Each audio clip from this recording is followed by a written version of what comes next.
नमस्कार दोस्तों।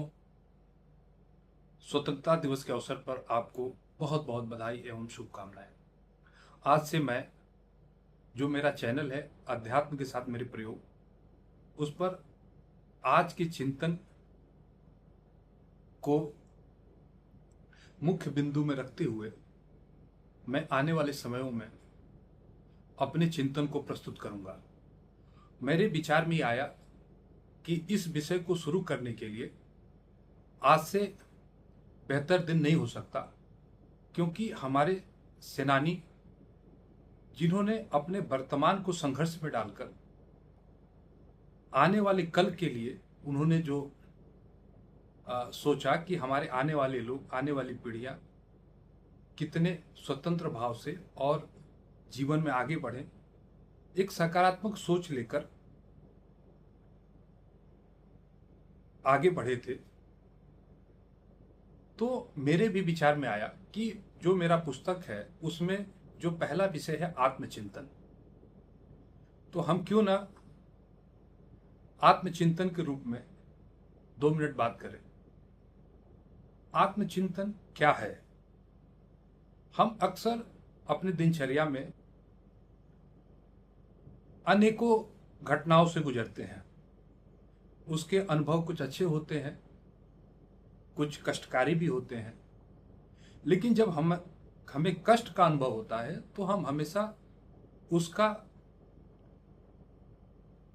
ब्लेम दूसरे पर कहते हैं कि उनकी वजह से यह समस्या हमको उत्पन्न हुई है।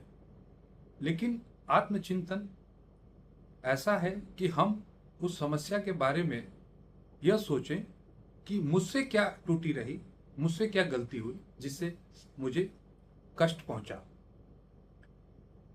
व्यक्ति जन्म से व्यक्ति है, निर्माण से व्यक्तित्व बनता है, और निर्माण जब आत्मचिंतन करेंगे तभी आप उसकी तरफ आगे बढ़ पाएंगे। हम अपने पूर्वजों से सीखें कि कैसे उन्होंने अपने जीवन को न्यौछावर करके हमें एक स्वतंत्र देश देने का कार्य किया। अब हमें उनसे सीखते हुए यह सोचना है कि हम आने वाली पीढ़ियों को और बेहतर क्या दे सकते हैं। आज का जब हम दृश्य देखते हैं तो कैसे लोग धर्म में, जाति में बटे हुए हैं, और उसका कारण यह है कि जो सकारात्मक लोग हैं, जो अच्छे लोग हैं, वो आगे आना नहीं चाहते। इसलिए नकारात्मक को शक्ति मिली हुई है और उस शक्ति से वो आगे बढ़ रहे हैं। अगर हम गलत को गलत, सही को सही कहने लगें तो हम धीरे धीरे देखेंगे कि समाज में परिवर्तन होने लगेगा। उस तरफ सोचने की जरूरत है। कोई 100% सही नहीं हो सकता, लेकिन आत्मचिंतन से वह धीरे धीरे अपने जीवन में बदलाव कर सकता है। यह बहुत बड़ा रॉकेट साइंस नहीं है, यह केवल अपनी गलतियों को स्वीकार करने का विषय है। अगर हम ऐसा कर पाए तो हम आने वाले समय में एक व्यक्तित्व के रूप में उभरेंगे और समाज को एक नई दिशा, एक सकारात्मक दिशा देने का कार्य करेंगे।